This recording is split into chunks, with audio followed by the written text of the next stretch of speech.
Salam alaikum et bienvenue sur Beautiful Business, le podcast qui aide la femme musulmane qui entreprend à se libérer pour libérer le plein potentiel de son business. Je suis Ikram, coach mental, et dans ce 5e épisode, on va parler d'avoir un business au service d'une mission. Alors, on en est dans notre 3e et dernier épisode concernant la trilogie indispensable à poser en guise de fondation de tout business pour qu'il puisse enfin décoller. Ici, on va se parler de la mission et en fait, donner une mission à son entreprise, c'est l'investir dans une vocation. Et là, j'ai envie de vous citer Aristote qui disait « Là où vos talents rejoignent les besoins du monde, là est votre vocation ». Je trouve ça très beau et très très juste puisque c'est exactement ce que je dis à mes élèves, subhanallah. Et du coup, clairement, de quoi est-ce qu'il va s'agir ici aujourd'hui? Eh bien, aujourd'hui, ce que je constate souvent quand j'ai des entrepreneuses au téléphone pour des diagnostics, il se trouve qu'en fait, elles ont une mission, mais souvent, elle va se trouver être très floue, pas claire, on ne comprend pas vraiment ce que vous faites, on n'arrive pas à vous comprendre et vous n'arrivez pas non plus à l'expliquer, ça manque de clarté, ou bien sinon, on va être sur une mission qui est parfois perchée, voire un petit peu trop perchée même, et souvent ça ne veut pas dire grand chose en fait. Sinon on a aussi les situations où la mission elle est trop vue et revue et vous n'apportez pas assez de nouveautés par rapport à ce qui se fait déjà sur le marché. Et sinon il y a aussi ces missions, vous savez, qui sonnent un petit peu faux, qui sonnent un peu copier-coller, qui sonnent pas authentiques en fait et qui manquent souvent aussi de glam et de séduction parce que on va se le dire, on reste dans le commerce et dans le commerce on a besoin d'être séduit pour adhérer, pour acheter. Du coup, qu'est-ce qui se passe? Souvent, le ressenti que vont avoir ces personnes-là qui proposent une mission qui est soit floue, soit perchée, soit qui n'est pas assez authentique ou glam, c'est un sentiment d'être un imposteur un petit peu, un sentiment d'illégitimité, d'être incompris par son audience, un sentiment aussi d'insécurité parfois et de pas être sûr d'être la bonne personne pour faire la bonne chose au bon moment, de la bonne manière. Enfin bon, vous avez compris ce que je veux dire par là. Donc, souvent, ce que vous faites, c'est que vous mettez ce qui vous plaît bien chez vos concurrents. C'est-à-dire que vous voyez un petit peu ce que les autres proposent, vous trouvez que ça sonne bien et vous dites « Allez, je vais mettre ça ». Et en fait, pourquoi est-ce que ça marche pas de faire ça? Parce que on sent que ça sonne pas vraiment vrai pour vous. Ça sonne pas vraiment vrai, c'est un petit particulier de le dire comme ça, mais ça sonne faux. Clairement, ça sonne faux à l'oreille, ça sonne pas vous. Vous-même, vous n'êtes pas convaincu. Et surtout, on sent que vous n'êtes pas clair en fait avec ce que vous faites et que vous-même, vous n'y croyez pas, vous n'y adhérez pas. Et donc en fait, qu'est-ce qui se passe pour vous dans ces cas-là? C'est que cette mission que vous vous êtes donnée, dans laquelle vous êtes investi, elle ne part pas de vous. Vous êtes trop dans votre tête souvent quand vous l'avez définie. Vous avez souvent défini votre mission par rapport à une comparaison que vous avez effectuée avec ce qui existe déjà sur le marché. Et du coup, c'est par comparaison aux autres que vous avez défini votre mission, la mission de votre entreprise. Et on sent aussi que souvent, c'est une personne qui ne se connaît pas. Ça manque d'unique, ça manque de spécifique. Mais tout ça, on va en parler, Inch'Allah. Et du coup, qu'est-ce qui se passe en réalité pour vous? Souvent, quand je creuse avec ces personnes-là, il y a des verrous, il y a du blocage, il y a de la procrastination, il y a de l'éparpillement, etc., etc. Autant de symptômes, en fait, que je retrouve très, très régulièrement chez mes clientes. Et qui, elles, par exemple, vont me dire « Ikram, je ne comprends pas, ça fait 4 ans que j'essaye tout. Et il n'y a rien qui fonctionne pour moi. Ça ne perce pas pour moi et je ne comprends pas à quel endroit je bloque. » Tout simplement au niveau de la mission. Vous n'êtes pas bonne déjà au niveau de la mission. Et du coup, quelle est la solution moi, que je préconise? C'est un travail sur soi. Qu'est-ce qui est naturel pour vous? Quelle est votre histoire? Qu'avez-vous surmonté?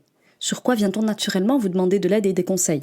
Vous voyez, une mission, elle part toujours de soi. Elle peut pas partir de vos concurrents, c'est pas possible en fait. C'est pas possible. Et on va très vite expliquer pourquoi dans cet épisode. Mais du coup, ce que je veux vous dire par là, c'est que si vous faites ce travail-là sur vous, si vous introspectez suffisamment bien, vous arriverez à sortir une mission qui part de vous, qui sonne authentique, qui est engageante, qui est on ne peut plus claire. Vous êtes beaucoup plus convaincante quand vous la portez et la conviction emporte l'adhésion. N'est-ce pas? Mes clientes, elles en témoigneront. Et les gens qui achèteront chez vous, ce seront des personnes qui vraiment font le choix d'aller chez une personne qui semble profondément investie d'une vocation bien plus que d'une mission. Et ça, je peux vous dire que ça change tout, subhanallah. Donc du coup, quelle est la question à laquelle on va tenter de répondre à travers l'épisode du jour? Tout simplement, ça va être de se demander comment donner une véritable vocation à son entreprise bien plus qu'une mission. Parce qu'une mission, ok, c'est cool, mais une vocation, c'est encore mieux, croyez-moi. Du coup, qu'est-ce que je vous propose dans l'épisode de la semaine pour justement arriver à faire ça, eh bien dans un premier temps, je vais vous proposer de vous introspecter, puisqu'on a dit une mission ça part de soi, donc il faut aller la puiser en soi et pas chez ses concurrents. Chez ses concurrents, on observe, on compare, on regarde ce qui se fait, mais on va pas chercher chez eux, on puise en nous. Ensuite, on va venir définir les contours de votre mission, parce qu'on va pas tout de suite sortir une mission, il faut d'abord en dessiner les contours.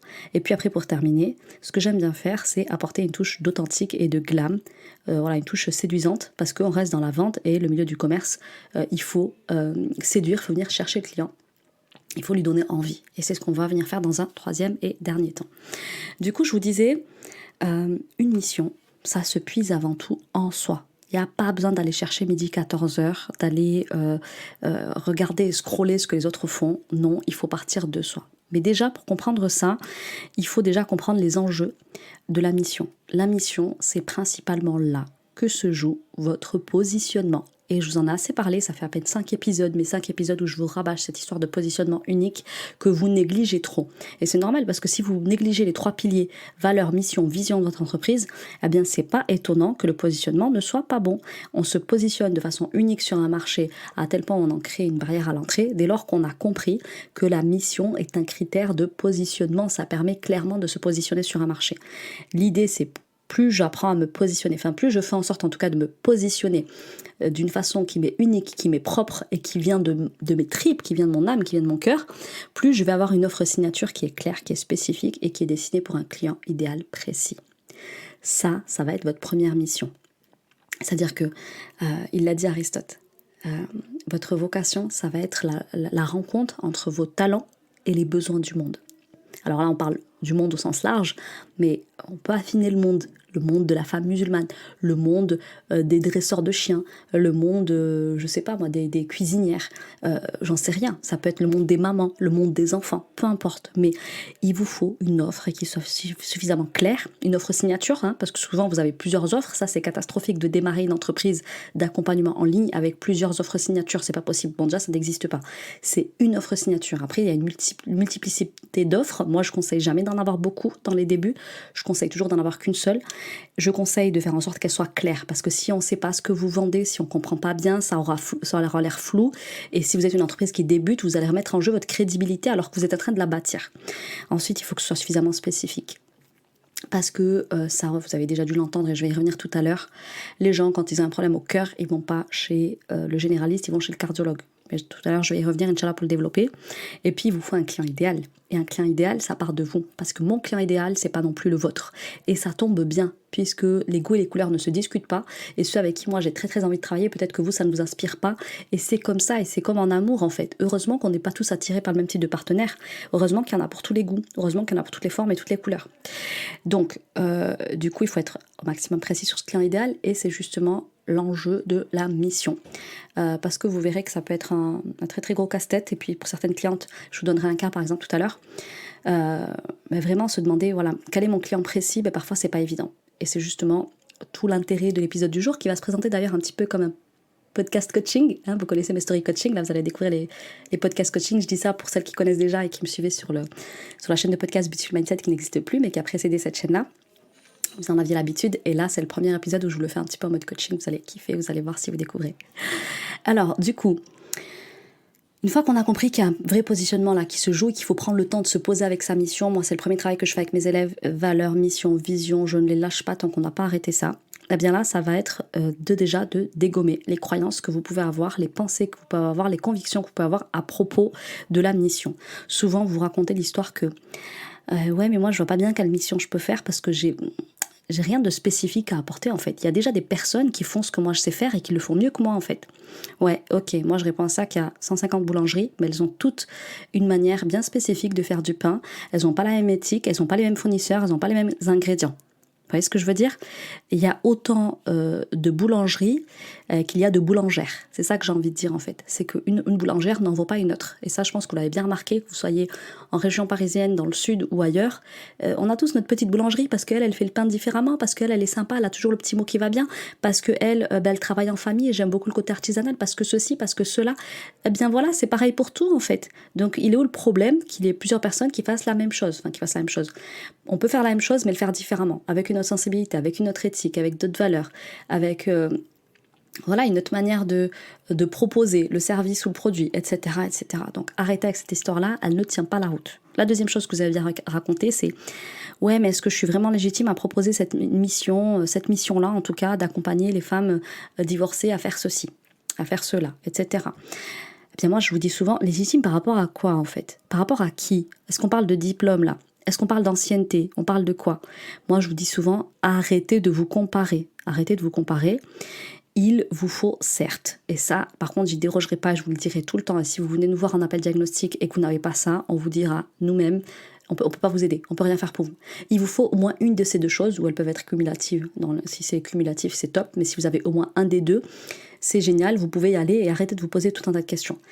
Pour être légitime, pour moi, il faut soit avoir une expertise, c'est-à-dire que vous êtes expert d'un domaine, parce que vous avez été diplômé là-dedans, vous avez été formé là-dedans, vous avez été mentoré là-dedans, peu importe, mais vous avez une expertise sur un domaine spécifique dans les métiers de l'accompagnement, que ce soit en tant que coach, consultant, thérapeute, peu importe, voilà, vous avez une expertise qui est probante, qui est palpable, qu'on peut voir à partir de diplômes, à partir d'expériences de terrain. Moi, par exemple, quand je me suis lancée en tant que mindset coach, je n'avais pas fait d'école de coaching, mais par contre, j'avais une expérience de terrain. Et là, j'en viens à mon deuxième point. Mon expérience m'a rendue experte. C'est-à-dire que je me suis pas réveillée un matin en me disant je vais être coach mental pour femmes musulmanes. Non, je l'ai été par la force des choses. Je me suis rendu compte que j'étais extrêmement bonne là-dedans et c'est pas moi qui le disais, c'est les résultats clients qui parlaient pour moi. Les clientes venaient me le confirmer. Elles m'ont suivi quand j'ai quitté la boîte pour laquelle je faisais du coaching mental et c'est comme ça que j'ai pu me faire experte de ce domaine, experte dans le mindset pour femmes musulmanes. Vous voyez, donc je suis devenue experte par l'expérience, mais au départ, j'ai pas cherché à la développer. Elle est venue à moi parce que c'était la force des choses. Mes clients étaient bloqués dans leur business plan si je les aidais pas à lever les verrous psychologiques. Et là, je me suis découverte un talent. Et là, je me suis dit, mais c'est quelque chose de naturel pour moi. Mais en plus, je m'éclate. Et en plus, il y a un besoin. Et là, il y a eu ma vocation. Vous voyez ce que je veux dire? Donc, pour moi, il vous faut impérativement une expertise. Donc, vous maîtrisez un domaine, les relations amoureuses, vous maîtrisez l'informatique, vous maîtrisez l'organisation, peu importe ce que vous maîtrisez, mais vous avez un domaine de maîtrise. Vous êtes éduqué sur le sujet, vous êtes éveillé sur le sujet, vous êtes instruite. Vous avez une expertise, ok? Peu importe, école de coaching ou pas, moi personnellement, c'est pas ce qui va m'intéresser, c'est est-ce que tu as une expertise, oui ou non? Si tu en as une, c'est top. Si tu bégayes, je vais te dire, est-ce que tu es sûr de toi? Parce que moi, je vais t'accompagner à monter ton business, mais par contre, c'est à toi de savoir si tu as une expertise ou pas. Ensuite, la deuxième chose, c'est est-ce que tu as une expérience peut-être? Donc c'est comme moi. Moi, effectivement, j'ai pas commencé par me former. J'ai d'abord été formée sur le terrain et puis ensuite, je suis allée confirmer la méthodologie, l'approche, la psychologie, etc. Mais au départ, c'est une expérience de terrain et que je suis allée ensuite renforcer par des acquis fondamentaux pour être un professionnel de l'accompagnement qui fait ça proprement, qui fait ça avec une certaine savoir, une certaine maîtrise et je continue à me former. Je me formerai toute ma vie parce que pour moi, c'est indispensable quand on est un professionnel de l'accompagnement. Mais du coup, tu peux avoir aussi une expérience de la vie en fait. Et cette expérience, ça peut être faite sur les gens, sur toi-même, sur ton entourage, par la force des choses, un petit peu comme moi. Moi, si tu as une expérience ou une expertise, mais vas-y, roule, arrête de te poser des questions. L'un des deux va bien. Le tout, c'est d'être honnête avec tes clients. Et souvent, vous précisez qui vous êtes, que ce soit sur vos réseaux sociaux, sur votre site internet, dès lors que vous ne mentez pas, dès lors que vous êtes dans la vérité. Ok, ben moi, j'ai telle expérience dans tel domaine, j'ai tel diplôme, j'ai fait telle école. Vous avez juste pas besoin d'en rajouter, en fait. Expliquez qui vous êtes, quel est le bagage que vous avez, quel est le cursus que vous avez. Et à partir de là, moi, ça me va. Et ça devrait vous aller aussi. Ensuite, on va se parler de la personne qui est là à me dire oui, mais je vais pas me positionner parce qu'en fait, moi, ce que j'aimerais, c'est aider tout le monde et je veux pas fermer des portes et machin et tout. Alors, je vous dis même pas, cette croyance, moi, je l'avais pas, mais on a essayé de me la coller. Le nombre de fois, on m'a dit oui, Ikram, t'es gentil d'aider les femmes qui ont des blocages, mais pourquoi t'aides pas les hommes? Et pourquoi t'aides que les femmes musulmanes? Et pourquoi ceci? Et pourquoi cela? Je leur ai dit non. Non et non. Moi, je sais que c'est la femme musulmane que je veux aider parce que moi, les verrous psychologiques, j'aime les lever à partir de la psychospiritualité musulmane parce que les verrous psychologiques sont liés à la psyché. La psyché, c'est notre dîne qui résout les problèmes de psyché. C'est-à-dire, c'est des nœuds souvent liés à l'âme, au cœur, parfois au monde de l'invisible aussi. Et moi, je travaille que comme ça, en fait. Donc, c'est comme ça et pas autrement. Oui, il y en a qui sont chagrinés. Il y a des hommes qui voudraient bien que je les aide. Il y a des personnes non musulmanes qui voudraient bien que je les aide. Alors, les hommes, c'est non, pour le coup. Mais il m'est déjà arrivé d'avoir au téléphone des personnes qui n'étaient pas musulmanes, qui voulaient se faire aider par nous. Alors, c'était pas ma target en termes de communication, de cible, etc. Mais jamais j'ai refusé une personne qui a voulu un appel avec moi alors qu'elle n'était pas musulmane. Mais je lui disais, voilà, moi, tu vas entendre parler, par contre, de psychospiritualité musulmane, parce que c'est celle que je connais. Et pour moi, c'est la religion qui répond à ces thématiques liées à la psyché. Donc du coup, ce que je veux vous dire par ici, c'est que Aider tout le monde, c'est aider personne, c'est n'aider personne. Donc, j'en connais tellement, les filles, si vous saviez, avec de très grosses audiences, hein, que ce soit sur Facebook, sur Insta, sur YouTube, ils étaient avec moi en mastermind, mais je peux vous dire des très très grosses audiences, vous vous doutez même pas, et qui n'ont 0 client ou très peu. C'est-à-dire qu'ils n'arrivent pas à vivre de leur activité, ils ont galéré pour se payer le mastermind, parce que du coup, ils proposent quelque chose de très très large, et du coup, quand tu proposes quelque chose de très très large, en tout cas quand tu t'adresses très très largement aux gens, tu vas avoir beaucoup de monde qui va s'intéresser à ton travail, mais tu vas vendre peu. Il va falloir que tu travailles beaucoup pour vendre peu. Et en fait, la spécialisation, c'est la clé de l'identification. C'est-à-dire qu'on va te reconnaître par rapport à ta spécificité. On ne connaît pas les noms de grands généralistes, mais par contre, on connaît les noms des grands cardiologues, des grands avocats pénalistes. Voilà. Plutôt que des généralistes. Vous prenez n'importe quel corps de métier, les généralistes, ils sont pas hyper connus. Par contre, ceux qui ont une spécialité, le meilleur endroit des affaires, le meilleur, je sais pas, dans des échographies, les meilleurs gynécologues, on connaît les noms des spécialistes en fait. Donc la spécialisation, c'est la clé pour vous identifier, pour vous démarquer, donc c'est la clé de l'identification et c'est aussi la clé de la subordination. Ça, on n'en parle jamais et pourtant, c'est comme ça que vous allez soumettre votre audience. Alors attention, il n'y a rien de péjoratif dans ce que je suis en train de dire. Je dis que, en tant que professionnel de l'accompagnement qui se fait connaître notamment en ligne, vous avez besoin de créer une autorité sur votre marché. Et quand on crée une autorité, l'idée c'est pas de mettre les gens en dessous de nous, mais en tout cas c'est de les rendre dépendants d'une certaine manière de notre manière de voir les choses, de notre manière de résoudre leurs problèmes. Parce que c'est ça qu'ils viennent chercher. Ils viennent chercher quelqu'un qui a une expérience, qui a une expertise et qui sait répondre à un problème que eux ne savent pas répondre aujourd'hui. Donc ça crée une espèce de subordination, oui, mais pas au sens péjoratif du terme, mais au sens c'est l'expertise d'un tel qu'il me faut, c'est l'expérience d'un tel qu'il me faut. Donc ça crée une subordination à votre expertise, votre expérience, pas votre personne. Donc du coup, ce que vous avez besoin de comprendre là ici, c'est que votre autorité, vous allez la créer lorsque vous aurez une spécificité. Parce que les généralistes, ils connaissent beaucoup de choses, mais ils ne connaissent pas profondément les choses. C'est ça que je veux dire. C'est-à-dire que les gens cherchent des spécialistes, pas des généralistes qui connaissent beaucoup de choses, mais peu de choses de manière profonde. Et c'est là que souvent vous avez peur de vous décider, de choisir, de vous orienter. Alors que je peux vous le dire, tous vos métiers là, autant qu'ils sont, il y a moyen de les spécifier. Mais souvent, vous avez trop peur. Oui, mais moi, je veux toutes les aider. Oui, mais moi, ceci. Oui, moi, cela. Oui, mais toi, tu es le sauveur de personne. Nous, en islam, on sait que c'est Allah qui secourt, on sait que c'est Allah qui sauve. Et nous, on est juste des causes dans la vie des gens, avec notre expertise, notre expérience. Et plus on est spécifique, mieux on aide les gens, en fait. Si vous n'êtes pas convaincu de ça, vous n'y arriverez pas. J'espère que j'ai touché votre croyance et qu'elle a bougé un petit peu. Du coup, on va se parler du troisième et dernier point. Donc, on s'est parlé premièrement des enjeux, deuxièmement de l'histoire que vous racontez, que vous avez besoin de démonter pour arrêter de rester bloqué là où vous êtes. Et troisièmement, vous avez besoin de comprendre les questions que vous devez impérativement vous poser pour vous introspecter et puiser en vous ce qui va constituer votre mission à vous, qui va faire votre spécificité et du coup votre identification sur le marché et surtout subordonner votre marché à votre expertise, à tel point que vous allez devenir la référence sur le marché parce que on sent que c'est votre vocation, que c'est votre spécialité et que vous faites ça mieux que quiconque sur le marché et que si on a un problème de cœur, c'est chez vous qu'il faut aller. Eh bien, c'est exactement pareil avec votre business. Première chose, la question que vous devez vous poser en priorité, c'est quelle est mon histoire ?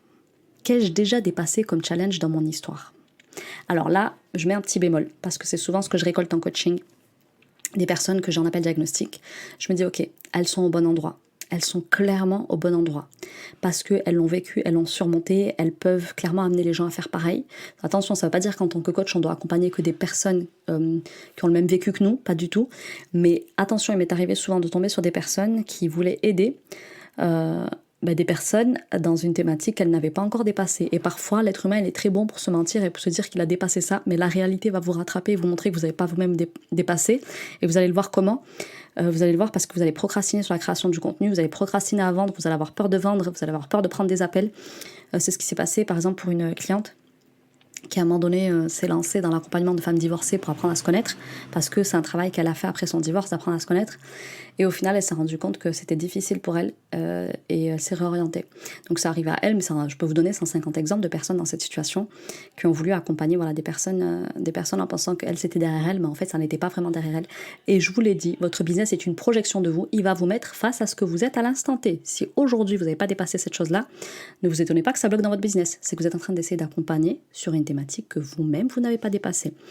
Je peux vous donner aussi un autre exemple, c'était une personne, elle, qui avait dépassé son souci, mais quand elle engage avec ses clientes, c'est-à-dire quand elle échange par un message DM, j'allais dire MP c'est Facebook, quand elle échange sur DM, message direct sur Insta, eh bien elle discute pas mal avec des femmes qui ont la problématique que sa formation résout, mais elle discute tellement avec elle, qu'elle se voit à travers elle, qu'elle revit la douleur à travers elle, à tel point que elle veut à tout prix les aider, que les femmes en face, elles sentent qu'elles veulent les aider, et elles leur disent je vais acheter, mais elles reviennent jamais. Qu'est-ce qui se passe? Elle se fait friendzoner par ses clientes. Pourquoi elle se fait friendzoner par ses clientes? Parce qu'elle copine trop avec elle, parce qu'elle projette trop sur elle, et parce que du coup elle veut tellement les aider que les personnes, elles veulent pas s'engager.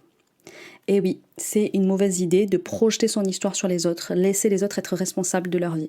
Vous l'avez vécu, vous l'avez surmonté aujourd'hui, vous avez mis en place des outils et une stratégie qui permet de surmonter ça aussi pour vos clientes, pour vos prospects. Responsabilisez-les. Ne vous faites pas leur ami, vous n'êtes pas là pour être leur ami. C'est à elles de décider de sortir la tête de l'eau. L'idée, c'est pas de les noyer, de leur enfoncer la tête dans l'eau, mais pas non plus d'essayer de les sauver. À chaque fois que vous placez en sauveuse, je vous l'ai déjà dit dans d'autres épisodes, vous allez pas les aider puisque elles risquent de se laisser encore plus glisser parce qu'elles auront trouvé en vous quelqu'un qui légitime leur souffrance, qui légitime qui comprend ce qu'elles ont vécu et qui leur donne le mouchoir au lieu de leur dire bon, maintenant tu fais quoi? Tu continues de pleurer ou bien tu passes à l'action? Parce qu'il y a toujours deux portes en fait. Alors moi je me suis débrouillée avec ce que j'avais, j'ai pu trouver des solutions. Et en fait elle, son problème c'est qu'elle essaye de sauver comme elle aurait voulu être sauvée. Mais t'es pas là pour la sauver, t'es là pour lui proposer un service. Là aujourd'hui elle se retrouve à retourner dans le salariat parce que elle n'arrive pas à vendre son offre. Donc elle a sorti une formation qu'elle n'a encore jamais vendue en 6 ou 8 mois, je sais pas, parce qu'elle s'amuse à vouloir sauver les gens comme elle aurait voulu être sauvée. Mais ça marche pas comme ça l'entrepreneuriat, on est là pour en vivre en fait. Donc oui, je te donne un petit peu d'empathie, pas de la compassion. Un jour je vous expliquerai la différence entre compassion et empathie, dites-moi si ça vous intéresse en commentaire. Mais tant que vous serez là à tendre la main à l'autre, non, l'autre on lui propose une solution éprouvée qui a marché pour nous et qu'on sait qu'elle marchera pour elle, et puis on la laisse prendre sa responsabilité, on ne copine pas avec elle, on ne la sauve pas d'elle-même. C'est à elle de se sauver d'elle-même et ensuite, Inch'Allah, votre formation sera une cause pour elle. Alors donc ça c'est la première question. La deuxième question c'est qu'ai-je accompli dans mon passé qui pourrait être un tremplin pour mon autorité? Alors souvent cette question-là, subhanallah, j'ai des clientes qui ont du mal avec cette question et pourtant pour moi elle est un peu plus basique, mais je vais vous aiguiller Inch'Allah. Ayez la certitude, le mindset que vous avez forcément réalisé des choses. C'est quoi que vous avez réalisé? Quelles sont vos plus grandes réalisations? Quelles sont vos plus grandes fiertés? Quelles sont vos plus grandes victoires dans la vie? Vous en avez forcément. Ça n'existe pas. Je ne connais pas un seul être humain, même ceux qui se sont le plus paumés, qui ont fait le plus de mal, qui ont le plus échoué, ils ont forcément de grandes réalisations parce qu'Allah est juste. Il a donné à chacun des réussites, à chacun des petits trophées, à chacun des petites victoires. Partez du principe que vous en avez. Lesquels? Il faut juste les trouver et répondre à cette question en posant un regard bienveillant sur vous et votre histoire, en la revisitant, en prenant le temps de vous dire ok, qu'est-ce que j'ai accompli? De quoi est-ce que je suis fière?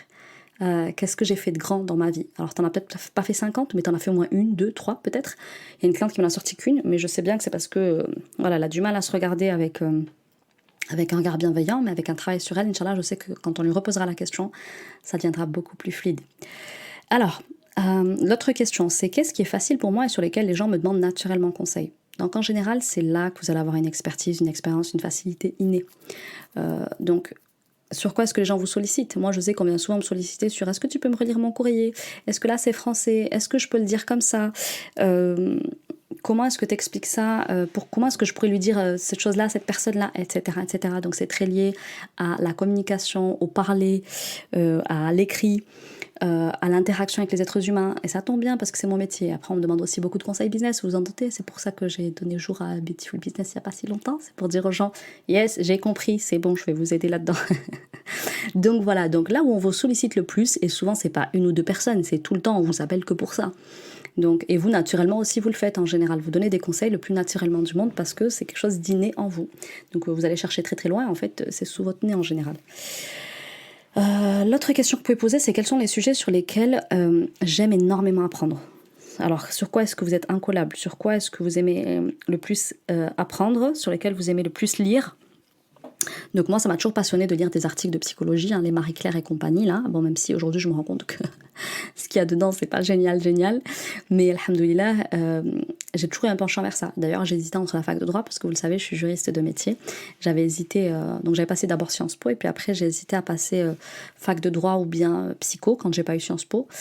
Et finalement, je suis allée vers le droit parce que c'était plus sécurisant pour moi. Mes proches m'avaient dit, ouais, psycho, ils n'ont pas de travail en général à la sortie, etc. Ils sont un petit peu paumés et tout. Donc j'avais choisi le droit par sécurité, mais c'est vrai que psycho, ça m'avait appelé. Hein. Donc tout au long de ma vie, voilà, j'avais une passion pour les films, vous savez, mentalistes, les films un peu où on fait du profiling, où voilà, esprit criminel, mentaliste, comment il s'appelle, Docteur House. Ça fait des années que je regarde plus la télé, je sais même pas comment je fais pour me souvenir de ces titres-là, mais en tout cas, voilà, là où il y avait de l'analyse, de la psychologie, comprendre la logique humaine et tout, ça me passionnait, vous voyez. Et puis j'ai toujours aimé le make money, faire de l'argent, l'entrepreneuriat, la réussite, ce genre de choses. Donc ça me parlait aussi de regarder les réussites des personnes qui sont parties de rien et qui ont tout eu. Voyez. Donc intéressez-vous à ce que naturellement vous aimez faire, ce sur quoi se porte votre attention et votre intérêt. Ensuite, se poser la question de quel est mon client idéal, puisqu'on a dit le tout, ça va être de sortir une offre signature qui est claire, spécifique et qui s'adresse à un client précis. Donc posez-vous la question de qui est votre client idéal. Souvent, vous n'avez pas forcément de la facilité à y répondre, mais du coup, je lisais un post ce week-end et je trouve ça pas mal, c'est de se poser la question inverse, c'est avec qui est-ce que j'ai surtout pas envie de bosser. Donc peut-être que j'ai pas du tout envie de bosser avec des mamans, j'ai pas du tout envie de bosser avec avec des divorcés, avec des quarantenaires, enfin voilà, éliminer, vous pouvez procéder par élimination, mais après dans tous les cas il faudra se poser la question de ok, je sais ce que je veux pas et maintenant qu'est-ce que je veux, et je peux commencer par qu'est-ce que je veux et qu'est-ce que je ne veux pas, ça va vous aider en général. Et ensuite, quelle est ma promesse à partir de tout ce que j'ai répondu là? Donc, quelle est mon histoire? Qu'est-ce que j'ai dépassé et qui peut aider les autres? Qu'est-ce que j'ai accompli qui pourrait être un tremplin pour mon autorité? Qu'est-ce qui est facile pour moi? Quels sont les sujets que j'aime aborder? Quel est mon client idéal? Quelle promesse je peux bâtir à partir de toutes ces réponses? Qu'est-ce que je peux promettre à de potentiels futurs clients? À de futurs clients. Donc là, vous voyez déjà qu'on part sur une mission qui part de soi. Et ça, c'est seulement la première étape. Donc je vous invite à vraiment peut-être faire pause là dans l'épisode et à répondre à tout ça. N'hésitez pas aussi à vous demander si vous racontez d'autres histoires que celles que j'ai décrites dans le deuxième point. Parce que j'en ai décrites celles qui reviennent le plus souvent, mais il peut y en avoir d'autres. Donc je vous ai expliqué l'enjeu de la mission, pourquoi est-ce que c'est hyper important et primordial. La deuxième chose, les histoires que vous racontez, vous pouvez en raconter d'autres, posez-vous avec elles et prenez le temps d'interroger votre état d'esprit, votre mindset. Et troisièmement, les questions que vous devez impérativement vous poser, il y en a d'autres, mais je trouve que c'est déjà une bonne base de travail pour avoir déjà une belle émulsion là, de ce qui va ressortir de vous et de vos tripes. Deuxièmement, on va travailler sur définir les contours de votre mission. Donc je vous disais là, normalement, on a déjà des petites réponses plutôt sympas qui peuvent nous amener à organiser nos réponses, pour ensuite définir des mots-clés pour chaque réponse et ensuite rassembler nos idées pour faire émerger la fameuse mission qui se transformera, Inch'Allah, je vous le souhaite, en vocation. Donc, organiser ces réponses. Eh bien, moi, ce que je vous conseille là, c'est une fois que j'ai répondu, j'ai fait ma petite pause, j'ai répondu à toutes les questions, je vais reprendre toutes les réponses que j'ai faites. Je vais identifier ce qui revient le plus. Je vais organiser en groupe d'idées et ensuite, je vais choisir sans réfléchir, sans mentaliser ce qui me parle le plus. Et là, je vous conseille de choisir entre 4 à 6 idées dans les réponses qui ont été faites. Alors, ce travail-là, je vous avoue que c'est le travail que je fais avec mes clientes. Mes clientes, elles doivent sûrement le reconnaître. Donc, elles, je leur fais les exercices d'introspection. Et quand elles me répondent, moi, je prends des notes. Tac, tac, tac, tac, tac. Et je note, je reprends les réponses qu'elles me font, j'identifie ce qui revient, j'organise un petit peu les idées et je réfléchis en plus moi du coup je suis pas dans le mental parce que je suis juste là en train de recevoir leurs réponses et du coup j'organise autour de 4 à 6 idées qui reviennent le plus et je leur dis ok, on tient quelque chose là on tient quelque chose. Donc c'est sûr que c'est plus facile quand on se fait aider dans ce travail là parce qu'on a quelqu'un d'extérieur qui a un recul. Nous, nos clientes elles ont passé un appel stratégique diagnostic, on sait quels sont leurs verrous psychologiques, quelles sont leurs blessures, on sait dans quel piège il faut pas qu'elles tombent pour leur mission, on sait leur profil si elles sont sauveuses, etc. Donc moi je leur dis, là ça c'est une réponse que tu me fais à partir de ton caca bloqué, ça c'est une réponse que tu me fais à partir de ton verrou psychologique sur tel et tel sujet, ça c'est lié à ton histoire avec ta mère, etc. etc. Donc je le vois, et ça je le prends pas. Donc je sais, vous savez, faire ce tri entre ça je prends pas, ça c'est lié à une blessure qui est pas guérie, ça c'est lié à une croyance qu'elle a qu'on va les dégommer très vite dans le coaching, etc. etc. Donc voilà comment j'organise les réponses. Ensuite, ce que j'aime bien aller faire, moi, c'est définir les mots-clés pour chaque réponse. Donc une fois que j'ai pris la première émulsion là et que j'ai repris les réponses qui sont faites, que j'ai identifié ce qui revient beaucoup, que j'ai organisé un petit peu en groupe d'idées, que j'ai choisi sans trop réfléchir à 4-5 idées qui ressemblent plus ressortir de ce qu'elle m'a dit, eh bien, je vais venir rassembler des mots-clés pour chaque réponse. Donc, je vais reprendre les idées et essayer de les définir en 1 à 3 mots maximum. Un mot, c'est l'idéal parce que derrière, il faudra construire une phrase. Donc, une phrase qui soit suffisamment courte, percutante, authentique et glam. Glam, sexy, séduisante. Donc, je vais reprendre les idées et je vais essayer de définir en un mot ou bien en 3 mots maximum. Je vais essayer d'organiser un ordre. Donc, qu'est-ce qui vient dans un ordre logique, d'accord ? Donc là, vous allez voir dans quel ordre logique, je vais en parler dans la 3e et dernière partie. Et ensuite, je vais rassembler tous les mots dans une phrase pour essayer un petit peu de sortir, grosso modo, là, comme ça, qu'est-ce qui sort. Et ensuite, dans un dernier temps, ce que je vais faire, c'est rassembler les idées. Donc, je vais faire un premier jet à partir de ce qui ressort, on a dit, et sans tenter de faire des phrases construites, je vais relier les idées entre elles et je vais essayer de leur donner un ordre, et ça en me laissant guider. Donc ça, c'est un exercice très, très difficile si vous êtes dans le mental, si vous êtes très très cérébral, si vous êtes très très dans votre tête, parce que ça demande un lâcher prise incroyable, ça demande un recul sur soi, et du coup c'est toujours plus facile. Effectivement, quand on est face à une coach qui, elle, n'a pas d'enjeu émotionnel, attention, c'est pas qu'on n'a pas d'enjeu, moi je suis clairement intéressée au résultat de ma cliente, je veux à tout prix qu'elle réussisse, mais pour autant, j'ai cette distance-là, je suis en dehors de ses blessures, je suis en dehors d'elle et de tout ce qu'elle peut raconter dans sa tête, et ça aide énormément. Donc là, l'idée c'est de sortir un premier jet sans essayer de faire des phrases construites. Si vous êtes là à essayer de maîtriser les mots, la sonorité, c'est-à-dire la sonorité, l'harmonie de la phrase, etc., vous n'allez pas y arriver. On balance une phrase qui fait du sens, qui recoupe les 4 à 5, 6 idées maximum qui sont sorties du travail qui a été fait. Et on essaye de relier, de créer du lien entre chaque idée. D'accord ? Donc c'est vraiment ça. Donc moi je leur dis souvent de commencer par j'aide les ou j'accompagne les à, etc. Donc vous la connaissez de toute façon, elle est très très basique. Donc moi vous l'avez aussi en début d'épisode, c'est j'aide les femmes musulmanes qui entreprennent à se libérer pour libérer le plein potentiel de leur business. Ouais, c'est ça, j'ai un petit doute maintenant. Donc là, vous y êtes presque. Une fois que vous avez fait ça, vous y êtes presque. Il ne reste plus qu'une seule et dernière étape. Donc, pour cette dernière étape de podcast coaching, je vais vous parler de la rendre authentique et glam. Ça, c'est un travail que je fais avec mes élèves. Alors, sachez qu'elle va se faire en 2 étapes. Donc, là, en général, on va faire la première et deuxième étape lors de la première séance, lors de l'onboarding de l'élève.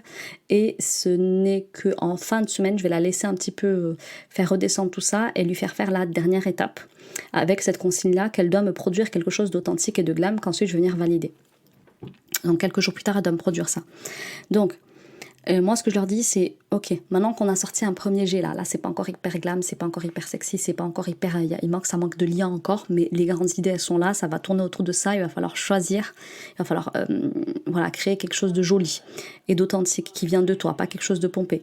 Donc du coup là, le conseil que je vais donner en général, c'est de prendre un petit peu de temps pour laisser redescendre, infuser en soi, y revenir un petit peu plus tard parce que dès qu'on est dedans, on a travaillé dedans. En plus en général, nous on travaille beaucoup les valeurs, la mission, la vision, et du coup ça fait quand même beaucoup de travail. Et mes élèves en général, elles sortent de cette séance, elles sont essorées. Donc je leur dis voilà, on laisse tout ça se tasser, vous allez y revenir, vous inquiétez pas. Donc revenez-y plus tard, quelques jours plus tard, vous me refaites une proposition où vous allez reprendre cette première base de travail avec le cœur. Reprenez-le avec les tripes, reprenez-le avec l'âme et faites-moi 3 à 5 propositions qui soient authentiques et qui soient glam, clairement, qui soient séduisantes, qui soient engageantes. Et donc, une fois qu'elles vont me faire ces propositions-là, souvent, la remarque que je leur fais, c'est trop long parce qu'elles veulent trop en dire, parce qu'elles veulent tellement être précises. Oui, on a dit d'avoir une offre claire et précise, mais précise, ça ne veut pas dire une mission qui fait 4 km. Elle doit pouvoir être assez courte.